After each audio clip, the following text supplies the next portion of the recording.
Hello, my name is Anamaria Welp, and I'm a professor at Universidade Federal do Rio Grande do Sul in Brazil. Unfortunately, it was not possible for me to be present at ICLAP 2019 because of the distance between Brazil, which is in South America on the other side of the planet. So I'm sending you the video of my presentation. I hope you enjoy it. First, I would like to thank Professor Abdulaziz for the invitation. It was a pleasure to accept, and I really hope you enjoy the work and the research that my group and I have been doing here in the south of Brazil. So the name of my talk is Task Design for Bilingual Education, a Dynamic Perspective on Language Teaching. So you have my email address on the screen if you have any questions, or if you want to exchange information, it will be my pleasure. Please email me. The agenda I prepared for you today will start from an introduction where I talk about globalization and migration movements and their impact on bilingual education. I will explain then these two perspectives on language, which is the monoglossic perspective and the heteroglossic perspective. And then I will explain the difference between the definition of code switching and translanguaging. And then I'm talking about repertoire, language repertoires. Well, then I'm presenting the theoretical framework for task design, which is the theory we use in my research group for designing tasks. Then I'll show you the principles which we came to by researching the theoretical framework. Then we're going to talk about task-based learning and the perspective of task-based learning that I work with. Then I'm going to show you a sample of a task sequence that I prepared specially for this presentation. And then I'm going to give you my final remarks. Well, in the era of globalization, the connectedness of various diasporic populations has made movement overseas a very common phenomenon, coupled with highly advanced technology. This is due, in fact, to the rampant movement across borders of one nation-state to one or more nation-states. According to the United Nations, the number of international migrants globally reached an estimated 272 million in 2019, an increase of 51 million since 2010. As we can see on the world migration map on the screen, there is a concentration of migration movements in the Middle East and Asia, near where you are, and a little less intense in Europe. If you look at the Americas, especially South America, where I am, the movement is weaker, even compared to Africa. Well, in 1960, Marshall McLuhan predicted the World Wide Web by saying that the world is a global village. Never have we thought he would be so right in his statement. But what is the impact of this on schools and education? The children of migrants have developed a sense of multiple belongings without shedding their core diasporic identity. As they receive education in the host society's schools, participating in their popular culture and enter in its workforce, native-born children of immigrants become part of the former while maintaining economic, social, or cultural ties with and political interests in their parents' country or region of origin. Gloria Anzaldúa talks about borderland scholarship, bringing the notion of mestiza consciousness. This has to do with the feeling of belonging and not belonging at the same time, of being always on the borderland. For Anzaldúa, borderland is a vague and undetermined place created by the emotional residue of an unnatural boundary. In the 21st century, as the number of people who move across borders increases at a speed previously unheard of, cultures and languages entangle, unveiling dynamic interactions that merge cultural and language practices, giving us opportunities to embrace diversity and understand cultural differences. Nevertheless, not all societies have experienced this phenomenon in the same way. So, how to teach multilingual groups in this context? Ofelia Garcia says that bilingual education is the only way to educate children in the 21st century. We know that all education programs, including bilingual ones, are a result of choices that political authorities or social groups, that is, gatekeepers, make in educating their children. Every society or group has to choose languages of instruction and is therefore involved in some kind of language planning. As a result, there are different ways you can see bilingual education: as a problem, as a right, as a resource. As Kasdan and Snow point out, bilingual education is a simple label for a complex phenomenon. So the question is, what is bilingual education? Is all language teaching considered bilingual education? If not, what are the differences between various scenarios of language teaching? Bilingual education focuses not only on the acquisition of additional languages, but also on helping students to become global and responsible citizens as they learn to function across cultures and worlds, that is, beyond the cultural borders in which traditional schooling often operates. In educating equitably, bilingual education focuses on making schooling meaningful and comprehensible for the millions of children whose home languages are different from the dominant language of school and society. This last aim in particular is relevant for the education of immigrants, refugees, indigenous peoples throughout the world, and autochthonous minorities. We can see bilingual education through monoglossic lenses or through heteroglossic lenses. Monoglossic perspectives view the multiple languages of bilinguals in isolation from each other, whereas heteroglossic perspectives view the multiple languages of bilinguals as multiple and coexisting. To better explain these concepts, let's talk about a language practice you are probably familiar with when describing the languaging of bilingual individuals, especially if you are bilingual yourself. But first, let me tell you a story.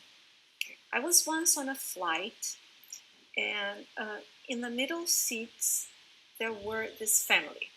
There were two kids. They were around 3 or 4 years old, probably siblings. On one side, their mother was sitting, and on the other side, their grandfather. So the two kids were drawing and talking with each other in French. Whenever they would turn to their mom to talk, they would use English, and whenever they talked to their grandfather, they would use Portuguese. So they were using 3 languages depending on the interlocutor, right? The flight attendant was delighted with that. And then she came to the kids, she approached the kids, and she said, "Oh, how lovely! Please say something in French to me."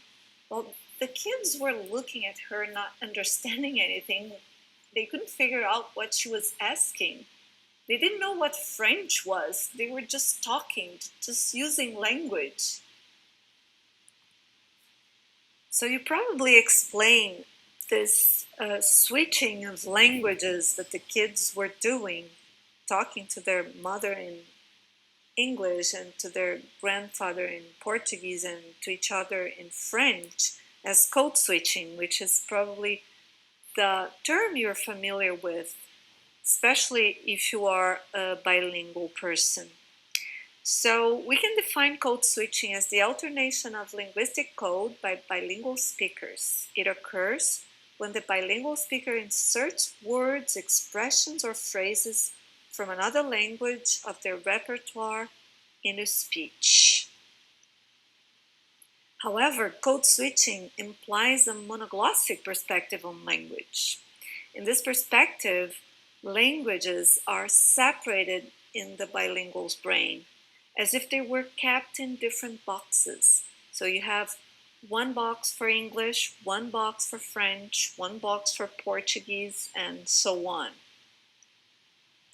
So it's easy to imagine that it works as a light switch that we may turn on or off when we code switch. It is also easy to see the bilingual brain from the outside and recognize the named languages that he or she speaks.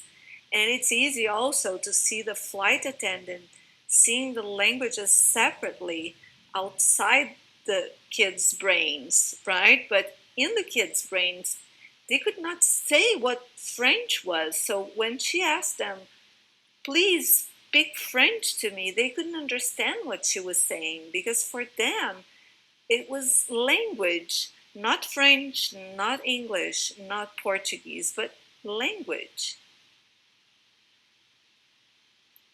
Well, on the other hand, if we consider a heteroglossic perspective on language, which is more or less what a bilingual sees from inside his or her brain, then it's easy to understand what was going on in the kids' minds, right? In this perspective, we come to the notion of language repertoire. So, language repertoire is all of an individual's language resources, codes, dialects, styles, registers, and routines used in communicative interaction. According to Blumert and Backus, repertoires were first described by Gumpers in 1964. Well, they are individual, biographically organized complexes of resources, and they follow the rhythms of actual human lives. We learn them, but we may also unlearn them as we experience life. The idea of language repertoires brings us to the concept of translanguage practices. Translanguaging is an approach to bilingualism that is centered not on languages, as has been often the case, but on the practices of bilinguals that are readily observable, that are natural in bilingual individuals. So despite curricular arrangements that separate languages, the most prevalent bilingual practice in the bilingual education classroom is that of translanguaging. Students appropriate the use of language, and although teachers may carefully plan when and how languages are to be used, children themselves use their entire linguistic repertoires flexibly. So translanguaging is the use of the full linguistic repertoire of a speaker without the political and social limits of languages.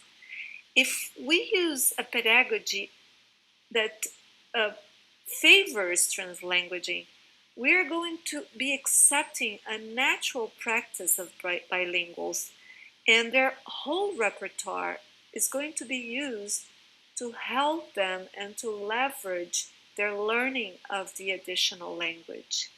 And this is an advantage if we compare to monolingual individuals who don't have as many resources. So this is the theoretical framework on which my research group bases our test design research and our work. So we consider new literacies in which we make meaning from multimodal texts that relate writing to auditory, visual, oral, gestural, tactile, and spatial meaning patterns based on Cope and Calence's theory. So for us to be literate is to use the knowledge of and about language to participate and intervene in society. We also base our work on Bakhtin's notion of discourse genres. So discourse genres, according to this perspective, are relatively stable statements that we identify through our experience with the world, with texts, and with the social practices in which we participate. We also um, believe in this perspective of language use, right? So, according to our perspective, we use language to do things in the world. And all instances of language use are a form of joint action of people in coordination with each other. Like when we're dancing a waltz, right? We have to coordinate our movements with the person who's dancing with us. The same thing happens with the use of language. Then we base our learning theory on Vygotsky's social cultural theory. So, according to Vygotsky, there is this zone of proximal development, which means that we learn by interacting with people who are more experienced than us. So, we get further in our development by interacting with the world, with people, with texts, right? So this happens with language learning as well. Well, and then this idea of scaffolding, which is linked to the social cultural theory, right, that suggests a process by which the learner performs a task or solves a problem beyond his or her effort or ability, assisted by a more experienced or skilled partner. And so this is what we do in a language class as teachers, and this is what students do to each other when they are helping each other performing a task in the classroom. And then finally, we use task-based learning, and for us, tasks are in fact an invitation to interact in the world using language for a social purpose. So each task has a clear communication purpose and a concrete interlocutor. Like, for example, when we send a letter to the editor of a magazine that we read, or when we complain at the city hall for holes in the street, so we have to write letters, or when we write an article to be published on the newspapers, or in academia, that we write scientific articles to be read by other scientists, other researchers, right? So this has to do with this dialogical nature of language, which is consistent with Bakhtin's theory as well. So to explain our choice for task-based learning among many other active learning approaches and methodologies, right? It's because we think that tasks create learning opportunities in which the full complexity of language use can be experienced under real-world conditions. So our life is filled with tasks, right? If you think of your everyday life, you are performing tasks all the time. You go to the bank, you go to the supermarket, you write lists of things to do, and then you do them. You have to talk to people, to book a restaurant, or buy a ticket, or buy groceries. So everything you do is a task. So why not bring this to the classroom, right? Another reason is because we think that tasks promote interaction around shared exploratory work and reflection on the linguistic forms to be used to create meaningful messages. So based on the theoretical framework that I presented to you, we have come to these principles that we use whenever we want to design task sequences or analyze them. The first one says that the theme should be culturally relevant and appropriate for the group of students for which the tasks are being produced, considering their context and learning objectives. The second one says that the chosen discourse genres must be coherent with the proposed theme. The third one says that the selected texts must be authentic and representative of the social practices that circulate in the theme. The next one says that the tasks should offer opportunities for language use and promote reflection on such use in context. The next one says that the order and the instructions for the tasks should be organized in such a way as to offer scaffolding and thus provide the opportunity for learning. The next one says that the tasks should encourage relevant interactions between students and texts, students and students, and students and teacher. And the last one says that the task performance should provide meaningful learning opportunities and achieve results beyond classroom walls. When designing a task sequence, then where should we start? Obviously, we should start by establishing the task sequence objectives. These are the questions we usually ask ourselves whenever we are planning a task sequence. What do we want students to produce at the end of the task sequence? What are the learning objectives? What knowledge needs to be mobilized for this? What language resources are needed? Who is the final product intended to? And where will it circulate? So after we have selected the theme that we are going to approach in our task sequence, the first thing to do is to choose a text. Texts are the beginning of the work, the pedagogical work in task-based learning in our perspective. So what are texts for us? They are materialization or the product of practices of language use jointly constructed by the participants to reach certain social purposes. So a text only finds significant unity when it is connected to the effective context of interaction, from its production and reception to the return of its effects of meaning on those involved.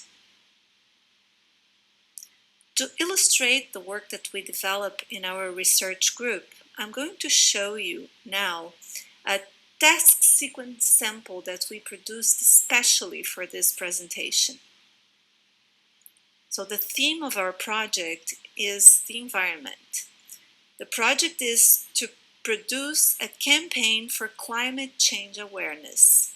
The target students are secondary or high school students or teenagers or preteens. The content objectives are talk about climate change, learn about environmental activism, read and react to people's biographies, build opinion and make decisions about climate change.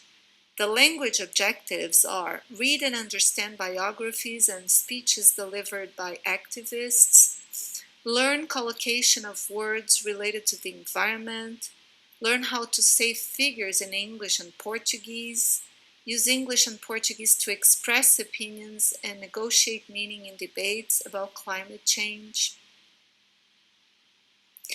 The name of the project for which we have designed the task sequence is Climate Change Awareness Campaign. Since I don't speak any of your local languages, we have created the sequence in English and Portuguese, which is Brazil's official language, but obviously it could be adjusted to any language. So this is our first task. And as you can see, the objective of the task is to introduce the theme. The students have to first work in small groups and discuss the questions that are there. as you can see, we have put the two languages side by side. So on the left, they have the questions in English, and on the right, they have them in Portuguese. So they can choose which language they prefer, and also they can choose the language they want to use to answer and to debate about the questions. What will really define the target language will be the audience or the interlocutors that the campaign is going to have by the end of the project. So the questions then start from number one: what do you know about climate change and what do you think about it? So they have not only to say what they know about it, but they also have to give their opinion. The second question: is there anything you do in your everyday life to protect our planet? If so, name a few actions you take. So to get students closer to the theme, to the reality, to see that it's something that is present in their lives. The third question is, do you know anyone or any organization that takes action concerning the environment? If so, name them. You can see here that we are already introducing this concept of organization, of people who are activists in this theme. So after they discuss in the small groups, then they have to share the group's ideas in the big group, in the whole class, right? So this first task aims to provoke a discussion that seeks to bring out the students' previous knowledge about climate change. The questions are proposed in order to explore students' experience and familiarity with the theme. Aligning with Vygotsky's social cultural theory, we consider it important to situate the students in relation to what they already know, and then propose opportunities for deepening the subject and building the new knowledge on the topic. Likewise, the questions are intended not only to instigate students' positions on what they know about the topic, but also to provoke reflection on if they do anything to protect the planet and if they know anyone who does, thus encouraging critical appreciation. If in task one we introduce the topic, the theme of the project, which is climate change, in this task two, we are introducing Greta Thunberg, the activist for the environment. The objective of this task is also to activate previous knowledge, but this time about the girl, right? We are going to talk about the girl. So before we show texts that say things about her, we are going to see what they already know about her. So they have to work in pairs, and they have to answer the question that is there. Do you know Greta Thunberg? If so, what do you know about her? So we give them this opportunity to interact and to scaffold each other's learning, right? So the ones that know a little or more about Greta are going to tell the ones that don't know much. It's likely that they know Greta because she's been on the news and on the internet lately, especially after her speech at the United Nations Environment Summit, right? So they have this opportunity to talk about her and to start from what they know, and then read her biographies. So here you have her biography in English, right, with information and a picture of her, in Portuguese. If you have the versions in both languages of the same biography, it's better, but we couldn't find, so it's okay, right? So they are exposed to different formats of biography, but they are still the same genre. Task 3 then has the purpose of provoking reaction to Greta's biographies in Portuguese and in English. So they have, again, to work in groups, small groups, and they have to answer these questions. The first one, which pieces of information most called your attention in the biographies? Compare your impressions with your classmates. And then, what actions has she been taking to protect the environment? List the ones that appear in the biographies. It's interesting because the two biographies, the one in English and in Portuguese, they present the same kinds of activities that she does, but they also present different ones. So they have to read both texts in both languages and summarize all or list all of the actions that they found in both texts. So this task proposes a reaction because according to the new literacy theory, like I said before, to be literate is to act in the world through language. So if we are literate and we come across texts, no matter if they are written, oral, imagetic, etc., we always have the choice to react or not to them. But we do have the choice by commenting, liking, disliking, criticizing, and so on, or just ignoring if we want to. Task 4 is similar to tasks 1 and 2. Its objective is also to activate previous knowledge, but this time, you see, in task 1 was about the whole topic, right? The second one about Greta, and now about Greta's speech, so about a specific text that we are going to work with them. So this is very specific, right? It's a pre-reading test, so we are preparing them for a new reading, another one compared to the biography, but also involving Greta. So they have to work with a classmate, and then they have to answer this question and do what it's asked in number 2. So the question is, did you know Greta spoke at the United Nations Climate Action Summit 2019? If so, what do you know about the content of her talk? If not, what do you think she talked about? We are provoking their curiosity. So if they have heard the talk, they know something about it, right? They've heard about it. They're going to discuss and learn a little, go deeper into the speech. If they don't, they will, be curious about what was that she said. In number 2, then they have to read just part. It's an adaptation of the speech, so they have to read the first part of her talk in English and in Portuguese, and then they check if what they answered in 1 is correct or not, okay, or incomplete, etc.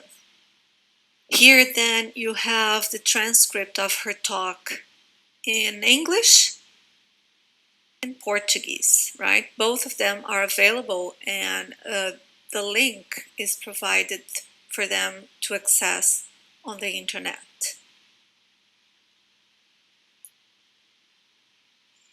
Task 5 then is a text comprehension activity.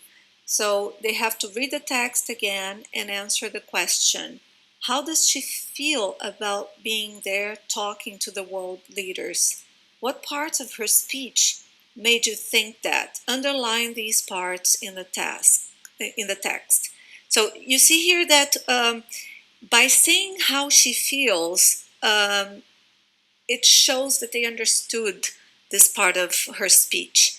Because if you have heard her speech, it was very commented around the internet and on TV and by journalists and people around the world that she was really, really upset, and she expressed that by the words she said and her face expressions and the way she speaks.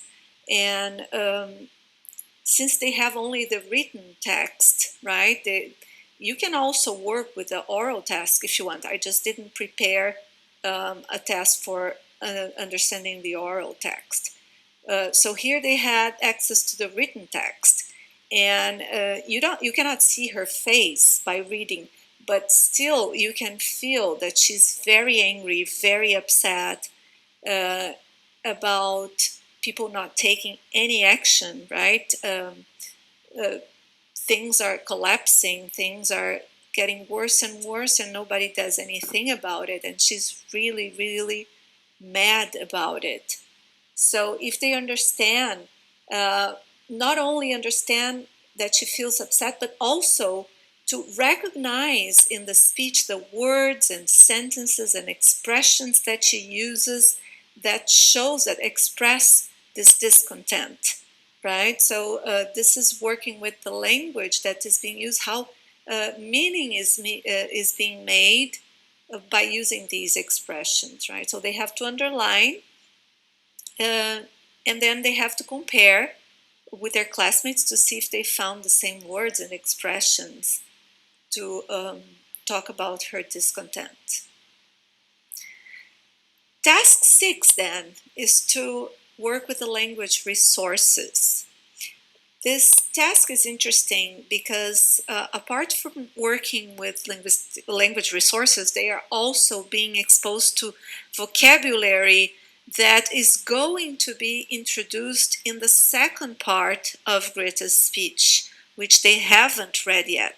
Remember that they read only the first part. So we are presenting the vocabulary that is going to be in the second part and that is related to climate change.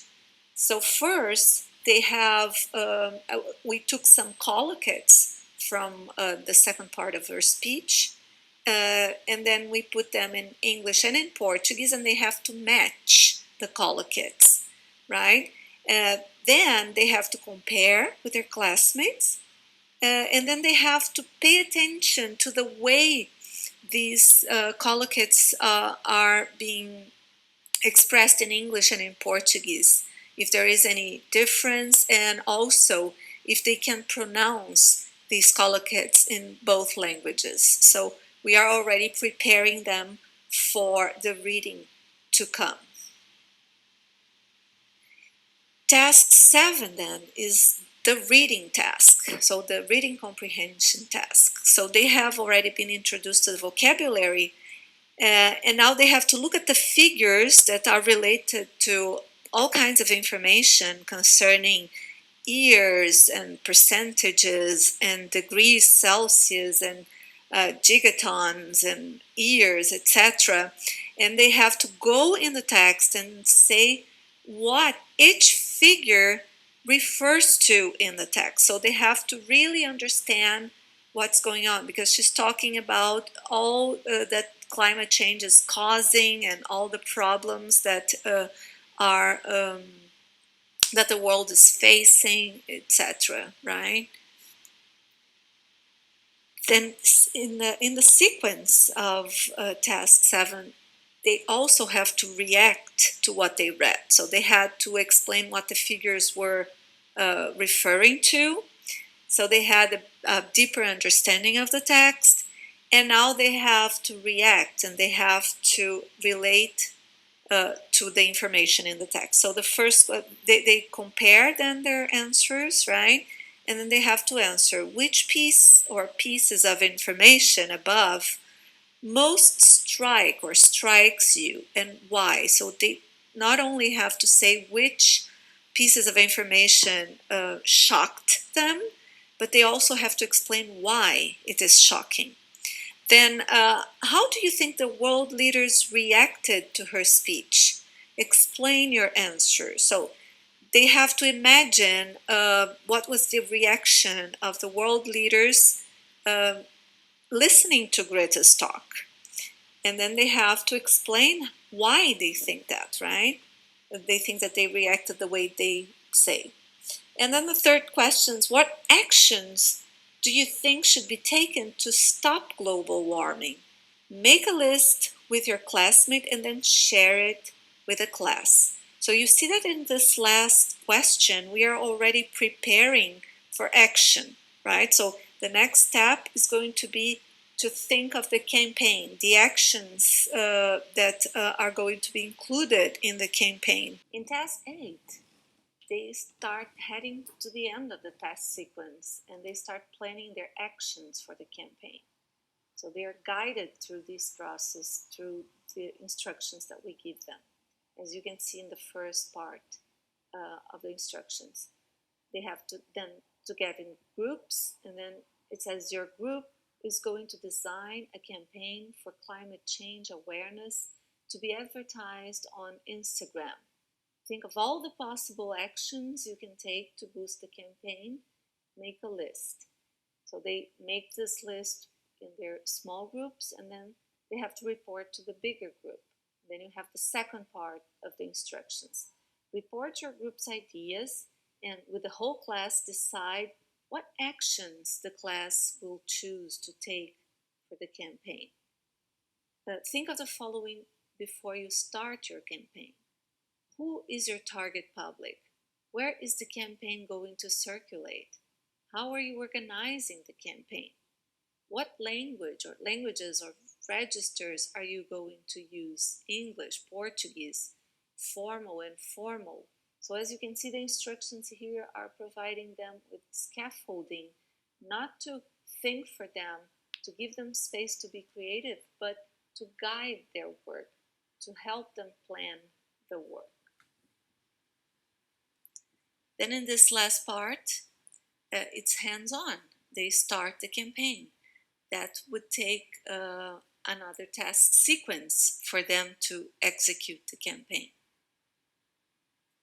Some final remarks to conclude then. We believe that discourse genres are the best way to organize social practices in the classroom.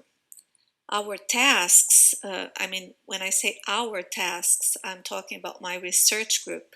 So our tasks aim at developing literacy through oral, written, and visual texts to interact in the world. We use linguistic, discursive, and cultural resources and context to design our tasks. We widen language repertoires. We design tasks that create opportunities for learning and using language meaningfully and collaboratively. We guide the production of texts in both languages to concrete interlocutors, and we encourage pedagogical practices that go beyond classroom walls. I'd like to end this presentation by quoting a well-known Brazilian educator called Paulo Freire. I don't know if you've heard of him. He says that it is in the sense that for women and men, being in the world necessarily means being with the world and with others. To be in the world without history, without being made by it, without culture, without treating our own presence in the world, without dreaming, without singing, without music, without painting, without taking care of earth and water, without using hands, without philosophizing, without points of view about the world, without doing science or theology, without astonishment in the face of mystery, without learning, without teaching, without ideas of development, without politicizing, is not possible. Here you have my references, but if you have any questions, if you want any reference, you can email me, right? I'm going to show you my email again here.